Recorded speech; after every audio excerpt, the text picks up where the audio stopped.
When you're streaming HD content online or downloading large files, don't let the government and corporations see what you're doing. You can achieve total internet freedom by changing your IP address with private internet access, the only VPN fully optimized for streaming and downloading huge 4K videos. You can choose IP addresses from 91 countries and all 50 US states, and you can use it on unlimited devices with just a single account.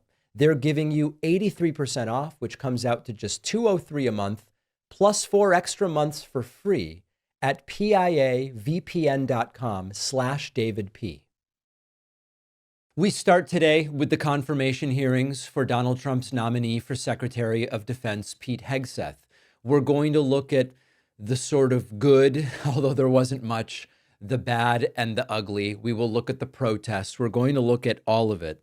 But one of the really kind of overarching takeaways is what a sad situation for the country, where someone so unqualified with no business whatsoever being in charge of the Defense Department and the military has been put in a position to almost certainly be confirmed. Yes, I believe that it is almost irreversible that Pete Hegseth is going to be confirmed. And part of it is this, we don't care. We'll show you. If it pisses off the left, it must be good attitude from MAGA. And we're going to get to that in a moment. First and foremost, the confirmation hearings plagued by protesters yelling things about misogyny and sexual assault and other elements from Pete Hegseth's past. Hegseth and his supporting staff visible on camera behind him, clearly prepared, simply do not react. If the protesters get too loud, you just stop and wait for them to be dragged out, and indeed they were. Here is, I believe, the first protester. Thank you for figuratively and literally having my back. You are a misogynist. Not only that, you are a Christian Zionist.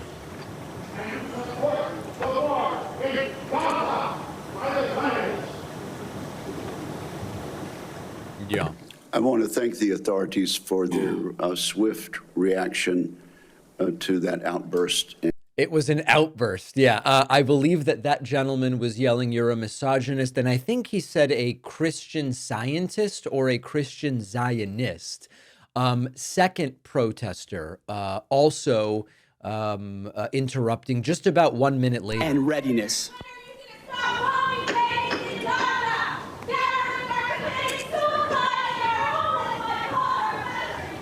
This is a woman, I believe, in a military uniform.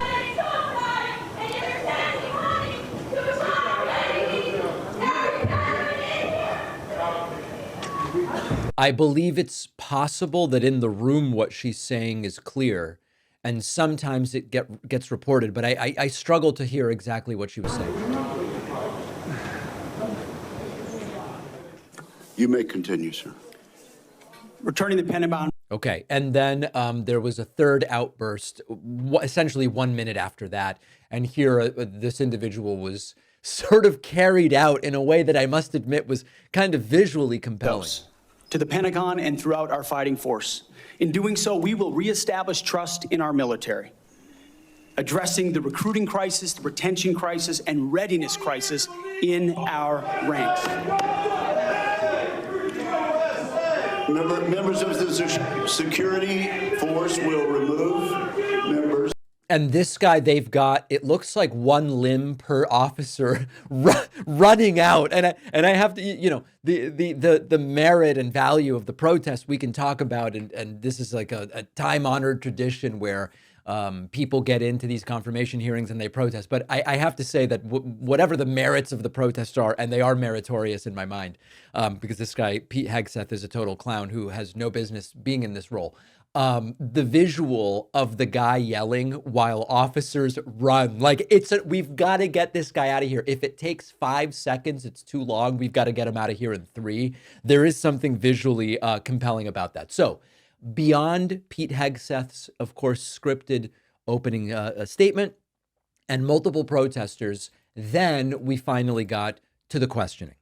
The most notable aspect overall of the questioning of Pete Hegseth during his confirmation hearings for Secretary of Defense was the degree to which he seemed almost pleased, smirking during much of it, that he didn't know a damn thing and was unwilling to answer just about any direct question. I'm going to give you some examples, and I think there were sort of two categories during the Pete Hegseth confirmation hearings. There were specific questions about orders and global alliances and things which he just didn't have factual knowledge regarding.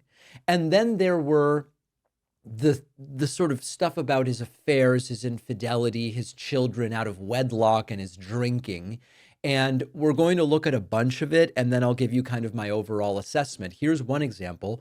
Here is Democratic Senator Elisa Slotkin from Michigan, who pressed Hegseth on Trump wants to deploy military domestically. Would you do something like that? And Hegseth universally refused to engage with any of this stuff. So Donald Trump asked for the active duty 82nd Airborne to be deployed during that same time. Secretary Esper has written that he convinced him against that decision. If Donald Trump asked you to use the 82nd Airborne in law enforcement roles in Washington, D.C., would you also convince him otherwise? I'm not going to get ahead of conversations I would have with the president. However, there are laws and processes inside our Constitution that would be followed. President Trump said in November that he is willing to consider using the active duty military against the, quote, enemy within. Have you been personally involved in discussions of using the U.S. military active duty inside the United States? Senator, I'm glad we finally got to the topic of border security equaling national security because it's been abdicated and ignored for the last 4 years. That wasn't my question. I'm just asking, have you been involved? You're about to be the Secretary of Defense potentially. Have you been involved in discussions about using the active duty military inside the United States? Senator, I am not yet the Secretary of Defense. Right. I'm if just confirmed, I would be party to any number of you conversations. haven't been in any of these which conversations. I would not reveal what I have discussed with the President of the United States. No, just have you been in conversations? You're going to be in charge of 3 million people. The active duty that I know you care about, I believe you care about. So have you been in conversations about using the active duty in any way? Whether it's setting up in detention camps, policing dangerous cities, have you been involved in any of those conversations? Certainly, I have been involved in conversations relating to doing things this administration has not. Okay, so that didn't go particularly well. So then Senator Slotkin zoomed out and said, even theoretically, could an order given by a president violate the Constitution? Just super generically. And not surprisingly, Hegseth goes, I don't think Trump would give such an order, which of course is not the question. As the Secretary of Defense, you will be the one man standing in the breach should President Trump give an illegal order, right? I'm not saying he will, but if he does, you are going to be the guy that he calls to implement this order. Do you agree that there are some orders that can be given by the Commander-in-Chief that would violate the U.S. Constitution? Senator, thank you for your service. The answer is yes, by the way. But I reject the premise that President Trump is going to be giving illegal orders. No, I'm not saying he will, but do you believe there is such a thing as an illegal order that Joe Biden or any other president, Donald Trump, could give? Is there anything that a commander-in-chief could ask you to do with the uniformed military that would be in violation of the U.S. Constitution? Senator, anybody of any party Right. could give an order that is against the Constitution or against the law. Right. Okay. Are you saying that you would stand in the breach and push back if you were given an illegal order? I start by saying I reject the premise that President I Trump will understand. be giving You've done your any genuflecting illegal to him, orders but at all. This isn't a hypothetical, okay? Your predecessor in a Trump administration, Secretary Esper, was asked and did use uniformed military. Okay, so then we kind of get back into the thing about using military for against domestic protesters. Notice that Hegseth does not say, I will absolutely refuse to execute an unlawful order. It then got worse. It was then Senator Tammy Duckworth's turn. And she started asking Pete Hegseth about some of his factual knowledge. And that knowledge, to put it lightly, was very much lacking. Mr. Hegseth, what is the highest level of international negotiations that you have engaged in, that you have led in? Because the Secretary of Defense does lead international security negotiations. There are three main ones that the Secretary of Defense leads and signs. Can you name at least one of them? Could you repeat the question, Senator? Sure. What is the highest level of international security agreement that you have led? And can you name some that the Secretary of Defense would lead? There's three main ones. Do you know? I have not been involved in international security arrangements because I have not been in government other than serving in the military. So my job has been to no. The answer is no. men Can and you women in name one of the combat. three main ones that the You're Secretary talking of about Defense defense signs? arrangements. I mean, NATO might be one that you're referring to.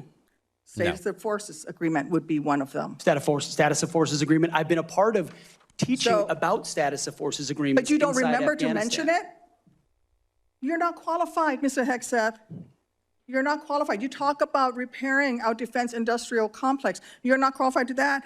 He's very much not qualified. Senator Tammy Duckworth continuing and asking about specific nations party to other pacts, and Hegseth just like names the wrong countries, and it just doesn't really matter to MAGA. Not qualified to that. You could do acquisition and cross-servicing agreements, which essentially are security agreements. You can't even mention that. You've done none of those.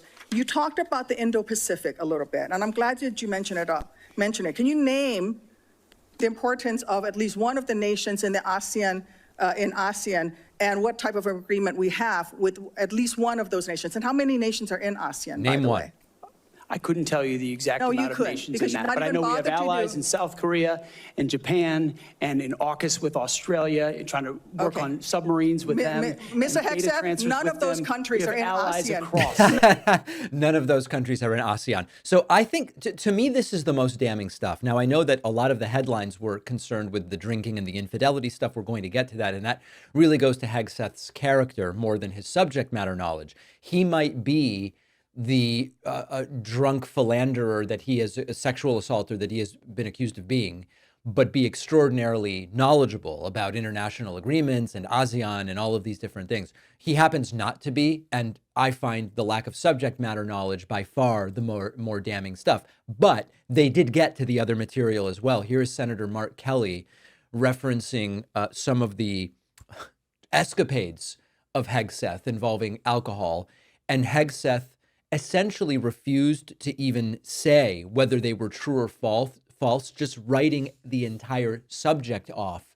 as anonymous smears. Virginia, you needed to be carried out of the event for being intoxicated. Senator, anonymous True. smears.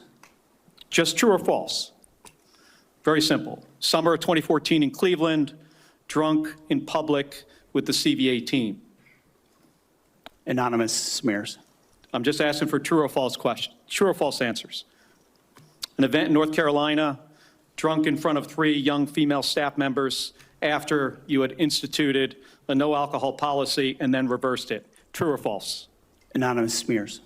December of 2014 at the CVA Christmas party at the Grand Hyatt at Washington, D.C., you were noticeably intoxicated and had to be carried up to your room. Is that true or false? Anonymous smears. Another time, a CVA staffer stated that you passed out in the back of a party bus. Is that true or false? Anonymous smears. Now, of course, anonymous smear, part of the reason that they are anonymous is that if anyone came forward and said, I'm the person who saw it, all of a sudden the death threats and the MAGAs at their door will make their lives a living hell. You know, as wacky as this is, and after the break, we'll look at Tim Kaine's questioning of Hegseth on these same subjects. The irony and the tragedy is that none of this really matters to Republicans or to MAGA, because the primary and most important qualification that Donald Trump is looking for, really in every cabinet position, certainly in Secretary of Defense, is will you effusively praise me, unendingly, never question me, and be a representative of the like a doormat, walk all over me loyalty that I demand. That's the primary qualification. Hegseth is certainly doing everything he can to live up to that. And after the break, we will see how it went with Tim Kaine. Now, I want to remind you that on Monday, Inauguration Day, Martin Luther King Day, we will be doing a one-day membership special. If you'd like to be notified about this, I can't think of a better day to say I am going to support independent media than the day on which this 4-year countdown of terror will begin. You can sign up for our newsletter at davidpakman.com, or you can email info@davidpakman.com and say, hey, put me on the newsletter. And then finally, free stuff available for everyone who pre-orders my book up until January 25th. Make sure that if you have pre-ordered, you have submitted your receipt at davidpakman.com/free book stuff. The deadline for submitting is 11:59 p.m. Eastern Time on January 25th. You will not get the free stuff if you do not submit by that date. I will not be able to help. My publisher's handling all of this stuff. I won't have any surplus free stuff to send you. So make sure to submit at davidpakman.com/free book stuff by January 25th. Quick break, back after this. If you want to change your IP address when watching or downloading large video files, you need a VPN. Most VPNs come with a lot of buffering and waiting when you're dealing with video, but our sponsor, Private Internet Access, will not subject you to that. PIA is the only VPN fully optimized for lightning-fast streaming and downloading 4K content without the buffering. Changing your IP address with a VPN lets you do things like watch the UK version of Netflix or the Australian version of Hulu, so you can watch lots of great content not normally available in your country. For instance, PIA lets me see a bunch of great Argentinian soccer I can't normally get in the US. They have servers in 91 countries, and with just a single account, you can use PIA on unlimited devices: computer, tablet, phone, TV, game console. If you sign up for PIA today and you don't love it, you can get a full refund anytime in the first 30 days. So try Private Internet Access risk-free and get 83% off, which comes out to just $203 a month, plus 4 extra months for free. Go to piavpn.com/DavidP. The link is down below. All right, let's now get to maybe the most explosive, extended question and answer period of Pete Hegseth's confirmation hearing for Secretary of Defense. This was Senator Tim Kaine, and Tim Kaine really went at Hegseth on the topic of infidelity, on the topic of drunken belligerence, and all of these other allegations that took place. It was uncomfortable. There are those who responded to this by saying this was the worst moment for Hegseth. MAGA felt this was the best moment for Hegseth, that these were attempts to smear his character without really damaging his credibility as potentially the Secretary of Defense. Now, my view is he has no such credibility, but I will allow you to be the judge. I will restate that far more damning to me is his lack of subject matter knowledge and experience. But his character failures certainly don't make him a better candidate. Let's dig into this and then discuss. Thank you, Mr. Hegseth. I'm looking forward to this opportunity to talk. I want to return to the incident that you referenced a minute ago that occurred in Monterey, California in October 2017. At that time, you were still married to your second wife, correct? I believe so. And you had just fathered a child by a woman who would later become your third wife, correct? Senator, I was falsely charged, fully investigated, and completely cleared. So you think you were completely cleared because you committed no crime? That's your definition of cleared? You had just fathered a child 2 months before by a woman that was not your wife. I am shocked that you would stand here and say you're completely cleared. Can you so casually— And remember that not charged is different than cleared. Very different, in fact. —cheat on a second wife and cheat on the mother of a child that had been born 2 months before, and you tell us you are completely cleared? Senator, how is that a complete clear? Senator, her child's name is Gwendolyn Hope Hegseth, and she's a child of God, and she's 7 years old. And she was, and you cheated on the mother of that child less than 2 months after that daughter was born, didn't you? Those were false charges. It was fully investigated, and I was completely cleared. And I am so grateful for the marriage I have to this amazing woman behind me. You've admitted that you had sex at that hotel in October 2017. You said it was consensual, isn't that correct? Anything, You've admitted that it was consensual, and you were still married, and you just had a child by another woman. again, How do you explain your completely judgment? false charges against me. You Fully investigated, and Notice that the trick Hegseth's trying is saying the allegations of sexual assault were false.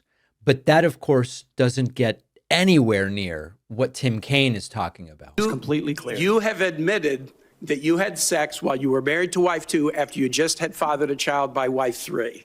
You've admitted that. Now, if it had been a sexual assault, that would be disqualifying to be Secretary of Defense, wouldn't it? It was a false claim then and a false claim now. If it had been a sexual assault, that would be disqualifying to be Secretary of Defense, wouldn't it? That was a false claim. So You're talking about a hypothetical. So you can't tell me whether someone who has committed a sexual assault is disqualified from being Secretary of Defense? Senator, I know in my instance, and I'm talking about my instance only, it was a false claim. But you acknowledge And it was fully investigated. that you cheated on your wife and that you cheated on the woman by whom you had just fathered a child. You have admitted that. I will allow your words to speak for themselves. You're not retracting that today. That's good. I assume that in each of your weddings, you've pledged to be faithful to your wife. You've taken an oath to do that, haven't you?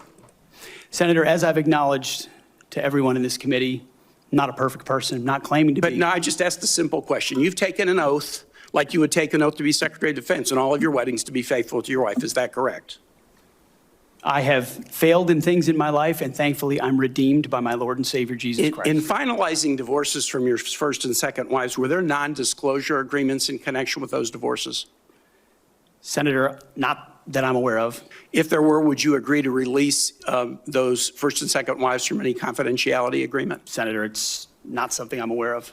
But if there were, you would agree to release them from a confidentiality agreement? Notice how this guy doesn't answer a single damn question. Senator, that's not my responsibility. Did you ever engage in any acts of physical violence against any of your wives?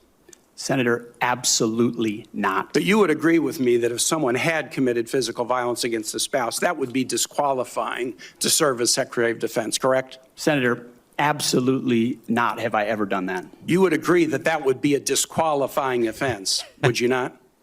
Senator, you're talking about a hypothetical. I don't think it's a hypothetical.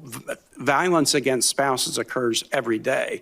And if you as a leader are not capable of saying that physical violence against a spouse should be a disqualifying fact for being Secretary of the most powerful nation in the world, you're demonstrating an astonishing lack of judgment.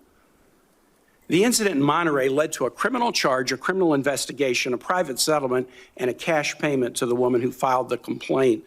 And there was also a non-disclosure agreement, correct? It was a confidential settlement agreement off of a nuisance lawsuit. Right. During an interview, you claimed that you settled the matter because you were worried that if it became public, it might hurt your career. Do you maintain that you were blackmailed? Senator, I maintain that false claims were made against me.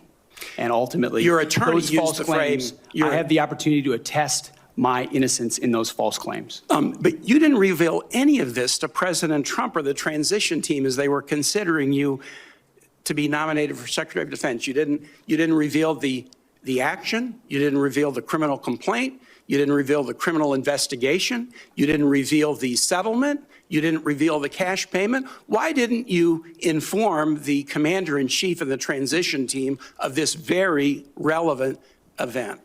Senator, I've appreciated every part of the process with the transition team. They have been open and honest with me. We've had great. All right, anyway, so there's 2 more minutes, but this is basically what it is. A guy who's unwilling to answer any question directly. MAGA thinks that he was extraordinarily well prepared, by which they mean he had 3 or 4 lines he would repeat to avoid answering substantively any of these questions. So I'm really mixed about this part of the confirmation hearing. On the one hand, Tim Kaine exposed this guy for the spineless jellyfish that he is. On the other hand, we know that the Republican senators don't care. And we know that the MAGA people have mostly taken orders and they also don't care. And so you're really preaching mostly to the choir of people who already have decided that based on his lack of knowledge and qualifications, he shouldn't be Secretary of Defense. All of this other stuff is sort of like the cherry on top. So while I think Kaine decimated this guy, we're dealing with Republican senators who basically don't care. And I don't think Hegseth is going to have any further speed bumps on the way to confirmation.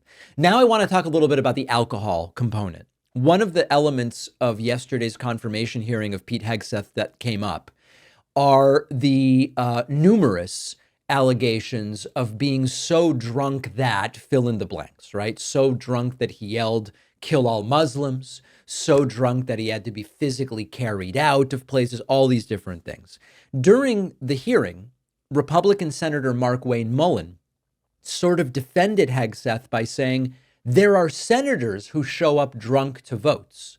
He later, last night, appeared on CNN with Caitlin Collins. Caitlin Collins plays the relevant part of the hearing and then asks him, who is showing up drunk? We didn't get answers, but here's how it went.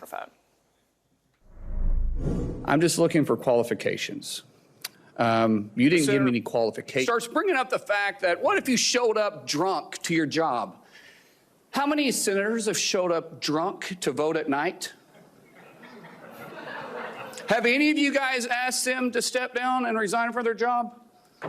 And don't tell me you haven't seen it, because I know you have.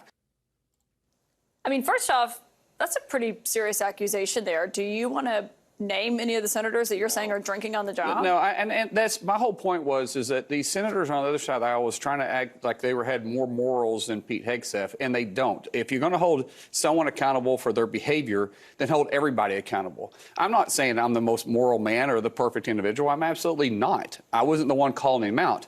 But if you're going to hold someone at that standard, then hold everybody at that standard. And it's a complete hypocrisy what they were showing when they were talking about his affairs. There's multiple members of Congress that's had affairs on their wives, and that they haven't called to be stepped down. They haven't called them to step down either.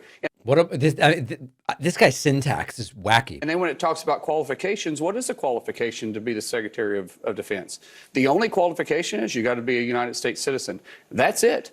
Other than that, it is the president's choice, and the Senate has the right to advise and consent. And he meets the qualifications to be the next Secretary of Defense. But I was in that room today, and when you said that, I guess the thought that went through my head was, if what you're saying is true and your colleagues do show up drinking to come to work and vote, which I think would maybe be concerning to those taxpayers who pay them, how is the bad behavior of a sitting senator a defense of someone who wants to run the Pentagon? Correct. It's not. What they were saying is he was incapable of doing his job. And Caitlin, what I was trying to get to is, if you're capable of doing your job and you're able to still drink on the job. He's kind of saying, like, if senators can be drunk and vote, then certainly Pete Hegseth can be drunk and lead the military, which is a very low bar. Job, or late in the evening, then don't tell me that Pete can't. And Pete had already said he's not going to drink, but they just kept hammering it. Pete is qualified to do the job. He's promised he's really not going to be drunk. He won't be doing the drinking as Secretary of Defense. I do think that if this is an allegation that Mark Wayne Mullen is going to make, he should bring receipts. And if he's not willing to bring receipts, because again, this is something he raised. It's not like this was something that was dropped on him and now he's unwilling to provide additional information. He brought up out of nowhere, senators show up drunk, so why can't Pete Hegseth drink and be Secretary of Defense? But then now he's unwilling to actually provide receipts. We can't really accept it even as a nominally as an argument, unless he's going to provide some evidence. And of course, he's unwilling to. I don't know about unable. It may well be true that senators are showing up drunk, but just throwing it out there and saying, confirm Pete, because senators I won't name show up drunk at times that I won't sort of elaborate on, that seems like a cop-out. Caitlin Collins trying to hold him accountable didn't really work. And I think that if we step back, as I said at the beginning, and this will move on from Pete Hegseth, as I said at the beginning, drunk or not, sexual assaulter or not, cheater in his marriages or not. These are all different levels of character problem. He doesn't have the knowledge nor the experience to be Secretary of Defense, both when it comes to defense and when it comes to managing people, both of which he'd be doing in that role. The character liabilities are just like, oh, this guy's particularly a piece of crap. And just from an optics perspective, he shouldn't be in a position of power. But the real problem, unless you disagree with me, if so, let me know. The real problem is he's completely unqualified and lacks the knowledge. Let me know what you think. Don't forget that the best way to support the David Pakman Show is by becoming a member, which gives you access to the daily bonus show, the regular show with no commercials.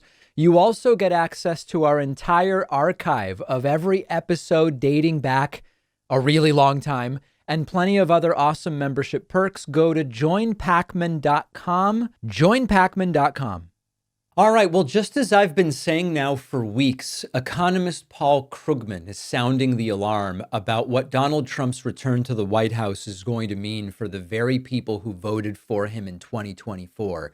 Krugman's recent commentary very much mirrors exactly what I've been saying about Donald Trump's economic agenda. And according to Krugman, a lot of Trump voters are about to get brutally scammed, and it's already starting to happen. I want to start with the bigger picture. Donald Trump's been telling his base the United States is a disaster and the United States is a laughingstock. But the truth is that by many metrics, including the ones we've talked about, the economy is in very good shape. Our recovery from COVID has been one of the most successful among liberal Western democracies. Unemployment numbers, job creation numbers, inflation numbers, stock market, it's all pretty good. Now, this doesn't change that for too many Americans, they didn't buy it, they didn't experience it, and as a result, they did not vote for Kamala Harris. Both things can be true. But Trump is now in the position of pushing for radical across-the-board tariffs, mass deportations that will decimate entire industries, and so many other economic policies that will be bad for a lot of his voters, all because he has been claiming the economy's no good, so I've got to take radical action.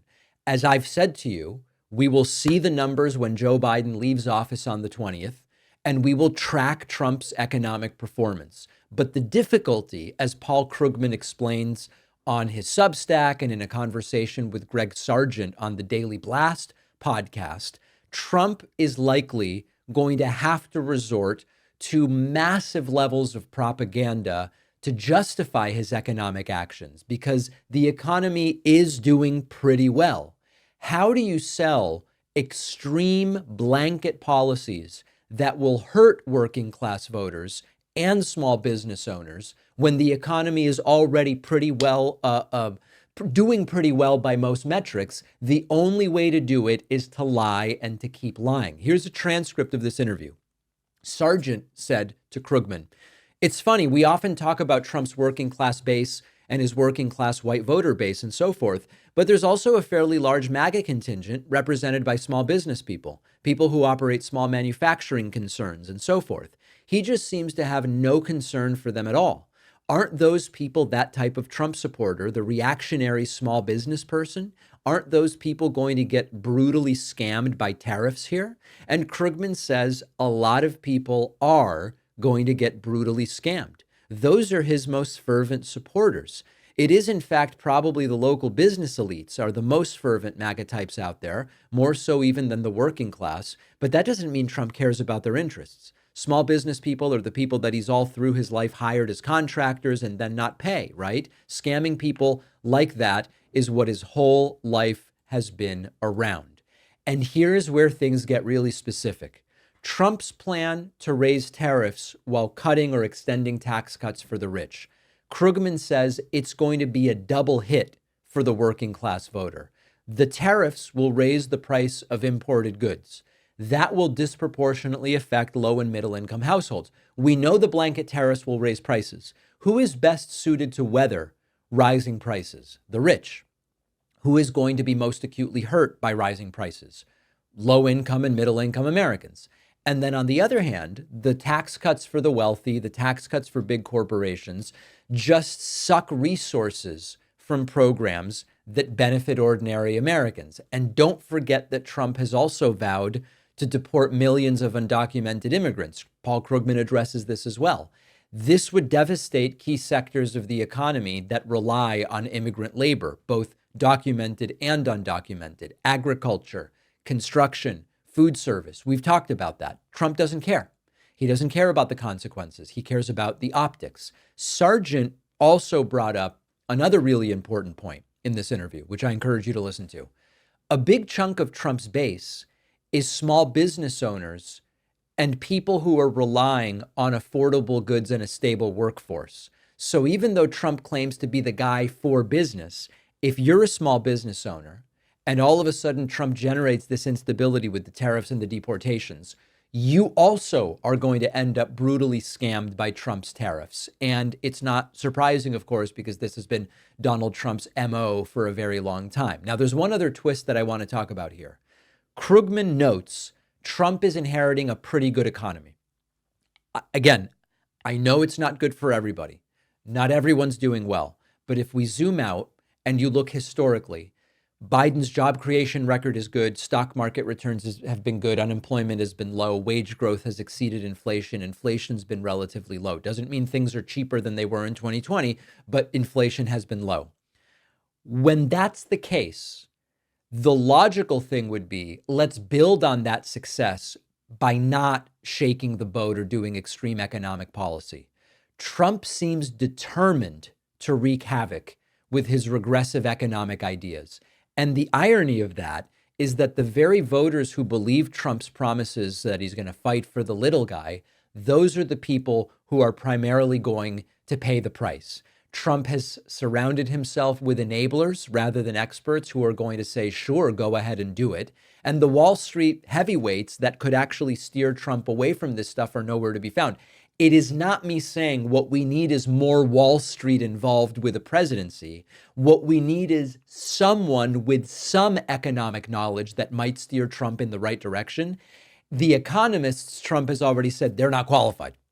There are economic experts on Wall Street, and Trump usually loves Wall Street. So the reason I bring it up is not because I'm saying we need Wall Street involved. We actually don't. What would be better would be to have non-profit motive individuals not motivated by profit advising Trump, or individuals not motivated by access to power. We have neither in this case. And so Trump is not going to have anybody around him to say, sir, this is not a great idea. He's going to be left free to sort of implement policies that effectively redistribute income away from the working class that he said he's going to help and to the wealthiest Americans. So the bottom line is Trump's base is going to get scammed.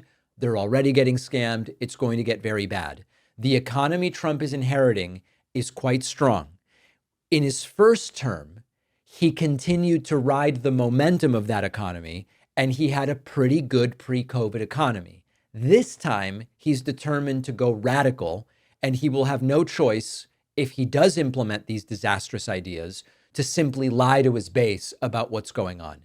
In the end, voters might be left wondering, why did I trust this guy?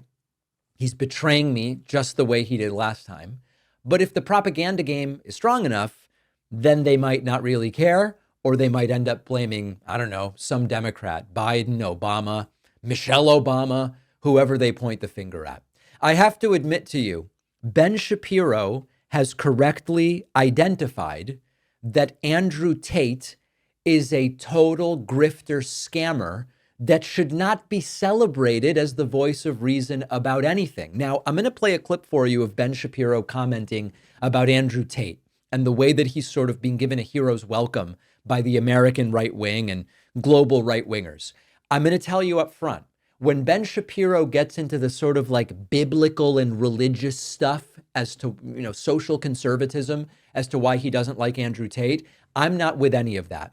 But what Ben Shapiro has rightly identified is that this is not a guy that we should be holding up in any kind of positive way. Shapiro acknowledges the reasons why there is sort of a demand for figures like Tate.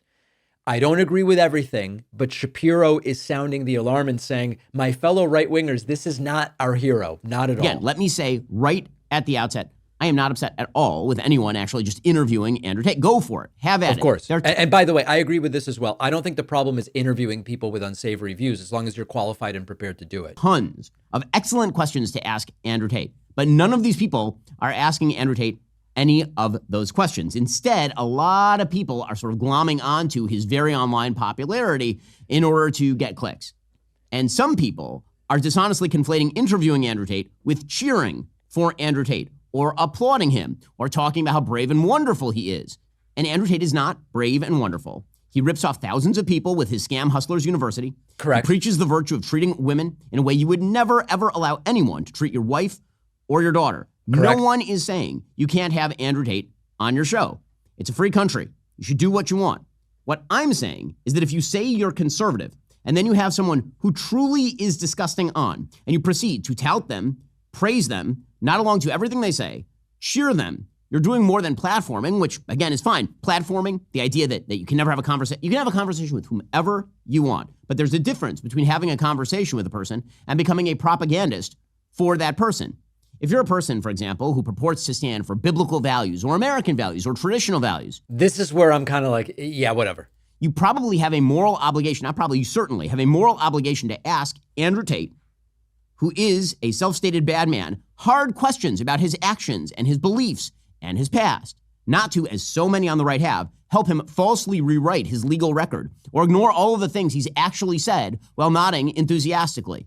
See, here's the thing. Andrew Tate, now he's trying to play himself off as a politician. He's not. He's an influencer. He's an online troll. That's really what he is. Now he's trying to start some sort of party in the UK. But he's not a conservative politician, for example, trying to push conservative policies, where part of the job of the interviewer is separating out his agenda from his personal behavior. Like, what does the public get out of this person versus what they do in their private life? That is a question typically reserved for politicians. That's not what he is. He's an online troll. And he revels in precisely the evils conservatives hate. That is his entire, like not some of it, his entire self-stated persona. If you don't ask about that, you're not doing your job as a conservative, as a traditional person, a person with actual values. Now, listen, I understand the appeal of Andrew Tate. I get it. I've seen his stuff. He's really charismatic.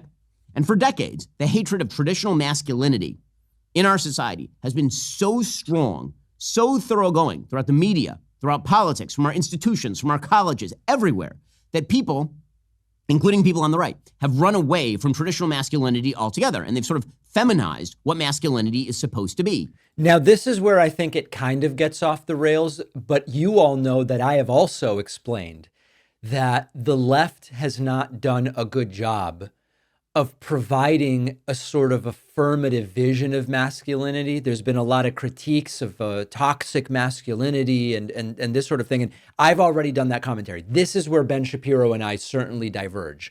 He is pointing out to a degree that it's the right's vision of masculinity that should be sort of supported and whatever the case may be, and is uniquely critical of the left. I've been critical of the left on this issue of presenting a sort of healthy but affirmative version of masculinity, while acknowledging why the left has also pushed away, to a degree, some of the male figures that could be pretty useful. So we diverge to a degree here. I don't think it's the right that's giving us this beautiful vision. I think it's only the left hasn't given us a good enough alternative. But Ben Shapiro has figured it out. And when you look at the way that Andrew Tate, I said I'm not going to mispronounce names, so I'm not saying Andrew Tate, but it's very hard. It's very, very difficult. On the one hand, the environment, as Ben Shapiro points out, is one that is responsible for the rise of Andrew Tate. But just like there are some voices on the right that recognize Trump's a doofus and he's in power. I mean, what choice do I have? But he's basically a doofus.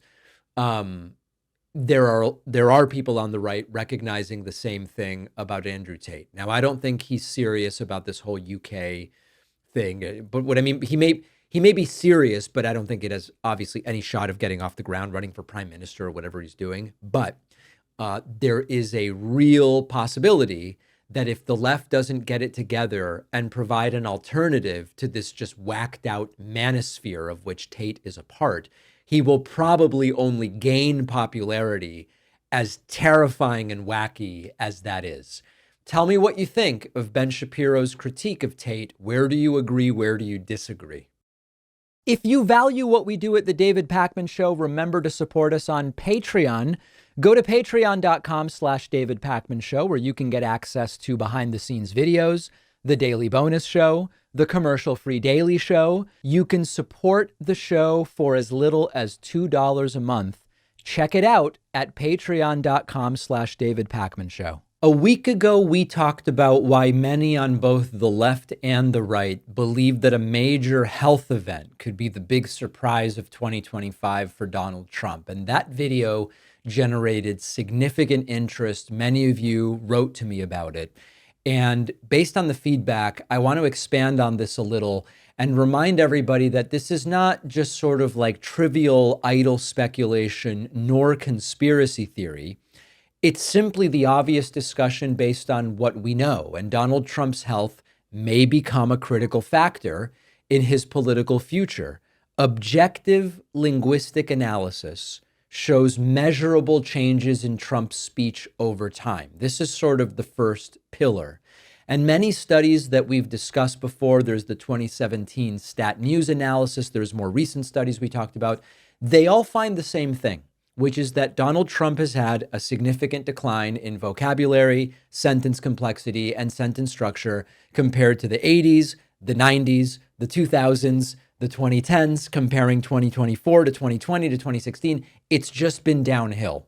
Now, sometimes these changes indicate a cognitive decline. Sometimes they indicate a neurodegenerative condition. Sometimes they just have a sort of natural decline trajectory with age. Joe Biden's same metrics also declined, not as much as Trump's. They also started higher. We've explored during the campaign how Kamala Harris's speech has experienced no such decline. So a lot for Trump, some for Biden, none for Harris. That's our first pillar. The second pillar is Trump's family history. Fred Trump, Trump's father, had Alzheimer's disease.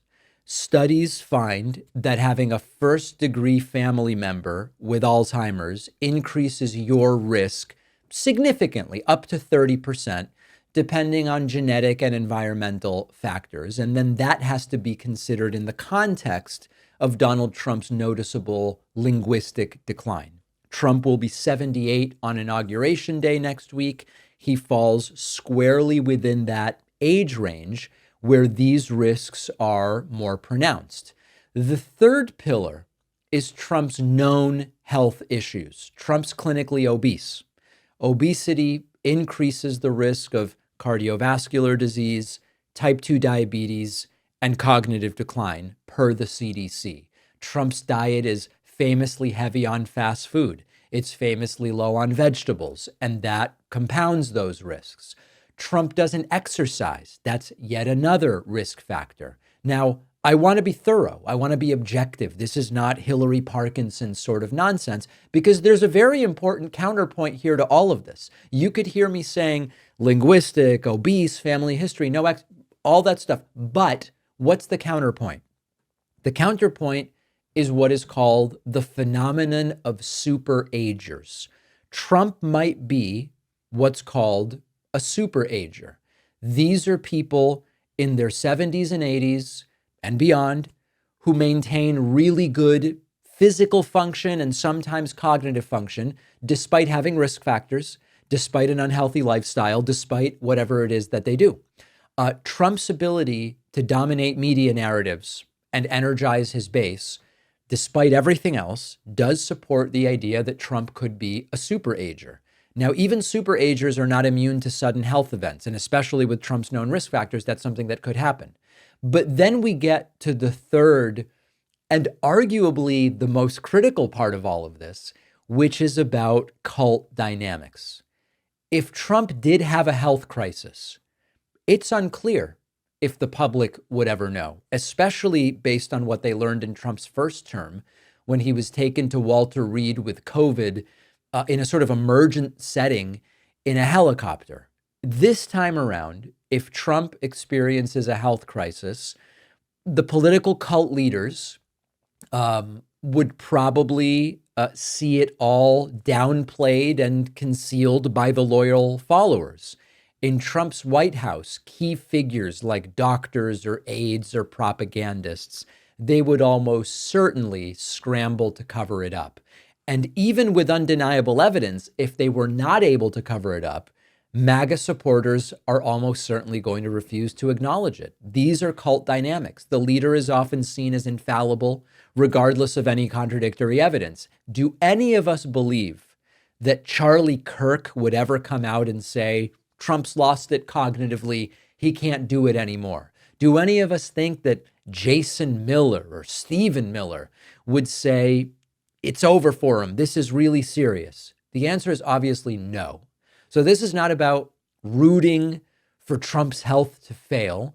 It's preparing for what statistically could become a significant factor in Donald Trump's second term, and the likelihood that the people around Trump are going to do every damn thing they can to cover it up. Now, as we've noted before, the big surprise of 2025 might be a court case, although that's seeming increasingly unlikely. It could be a political scandal, for sure. It might be Trump putting in place policy that's a disaster for his followers, as we've already talked about. But it might be the reality of aging and health. And we need to be prepared for how cults deal with the failing health of the cult leader. The news that TikTok is preparing to shut down for American users as early as Sunday, if a federal ban goes into effect, is now spreading like wildfire. And frankly, I think it's not good. I think it's not good for fair competition, for free speech, and even for political discourse in this country. And I want to explain why this matters and why I think banning TikTok as the sort of primary action is the wrong move. So first, let me explain the situation to you. TikTok says that if the ban proceeds, and we may know about this on Sunday the 19th, the day before Trump's inauguration, if the ban proceeds, TikTok says it'll just block access to the app for United States users. This is not just about preventing new app downloads, as we suspected maybe it would be. This would be a full shutdown. Users who try to open the app are going to get redirected to a website with information about the ban. TikTok plans to let users download their personal data before the shutdown, which suggests that there is a very real possibility that it's going to get shut down. Now, the driving force behind this ban, as we've talked about for a long time now, is the claim that TikTok, which is owned by China's ByteDance, poses a national security threat. President Biden signed a law requiring ByteDance to sell the U.S. assets by 2025, or the nationwide ban would go into effect. TikTok is challenging the law. TikTok is arguing it violates the First Amendment. Right now, it's certainly plausible that the Supreme Court is going to uphold this ban. I believe that this is the wrong approach. I do have concerns about data privacy and security. They apply to TikTok, and they apply to Facebook, and they apply to X and all of the other platforms. What I would like to see is every platform held to the same standards. Here's the standard. Anyone who doesn't meet the standard will not be allowed to operate in the United States. We do not need a selective ban targeting one app because it's Chinese owned. We should implement universal requirements for social media platforms to meet, because that will take care not only of all the existing platforms, but future platforms as well. That's how you address legitimate concerns that I share without trampling on free speech or shutting down a platform that's so important even to the small businesses of so many Americans. And also, we have to talk about the political implications, because this is not just about technology. It's not just about security. How we communicate and consume information is part of this. Right now, TikTok is one of the few social media platforms that is not heavily skewed to the right. Facebook, increasingly becoming a right-wing echo chamber. Mark Zuckerberg wanting to be part of the cool kids, like Elon Musk, who gets to hang around Trump. They're ending fact-checking and moving content moderation from California to Texas and doing all of this stuff. Facebook's becoming a right-wing echo chamber. Twitter, or what is left of it under Elon Musk, has gone fully right-wing. TikTok is the one that is pretty balanced, close to 50-50 as far as the political spectrum. It's filled with right-wing crap, but there are also many progressive voices and independent creators. We have almost 1 million followers on TikTok that are reaching audiences at scale without the overt algorithmic bias that Facebook and the former Twitter seem to have. So if TikTok is banned, that is also going to further right-wing dominance in the United States. We are ceding ground, more ground, to right-wing controlled platforms. The people pushing hardest for this ban are not just concerned about national security. They see TikTok as a threat to a degree because it is a place where narratives can be challenged. So instead of just saying, let's ban TikTok, which may happen in a few days, I would like to see us step back and ask more important questions. How do we ensure that every platform, Facebook, Twitter, Instagram, TikTok, Snapchat, meet security standards and privacy standards? How do we foster a competitive media landscape instead of just more consolidation of power to just a handful of platforms with right-wing leanings? And also, how do we protect free speech in a real way while still addressing legitimate concerns about foreign influence? I'm not selective. I'm concerned about foreign influence from China, from Russia, from whoever.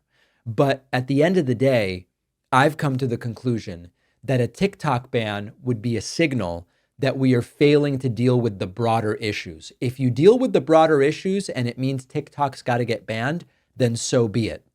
But the way that it's being approached, the big losers won't just be the users who lose access to their app. It's going to be everybody as we lose another platform that is somewhat balanced politically and cede more ground to the right. I don't want to see it happen. And of course, I'm being honest, I have a personal stake in it, right? We've got almost 1 million followers on TikTok. Even though it's not a platform that really generates money, it does generate a lot of views. And I think it's important for our message to get out. It's not just us. Just about every single one of our kind of cohort members in the progressive independent media space are also on TikTok. It all gets decimated. The right-wing platform, the right-wingers on the app would also get destroyed. But then what we've got is right-leaning X, right-leaning Facebook, et cetera, et cetera, et cetera. So let's hope it doesn't happen. It very much looks like it may. On the bonus show today, more stipulations to get aid money in California from Republicans. These people are truly disgusting. Trump says he's going to create an external revenue service of sorts to collect revenue from foreign sources. Is this a good idea? How might it work? And finally, after Trump's complaints, flags will fly at full staff for Trump's inauguration. He's such a whiner, and sometimes whining gets you what you want. All of these stories and more on today's bonus show. Sign up at joinpacman.com. Get instant access to the bonus show. And remember that there are just a few days left to pre-order my forthcoming book, The Echo Machine, and qualify for all of the free stuff. Get the book anywhere you want where books are sold, and then submit your pre-order to davidpakman.com/free book stuff. I'll see you on the bonus show. I'll be back here tomorrow. Thanks a lot for watching today's show. I just want to take a second to tell you about today's sponsors. When you're streaming HD content online or downloading large files, don't let the government and corporations see what you're doing. You can achieve total internet freedom by changing your IP address with private internet access, the only VPN fully optimized for streaming and downloading huge 4K videos. You can choose IP addresses from 91 countries and all 50 US states, and you can use it on unlimited devices with just a single account. They're giving you 83% off, which comes out to just $203 a month, plus 4 extra months for free at piavpn.com/DavidP.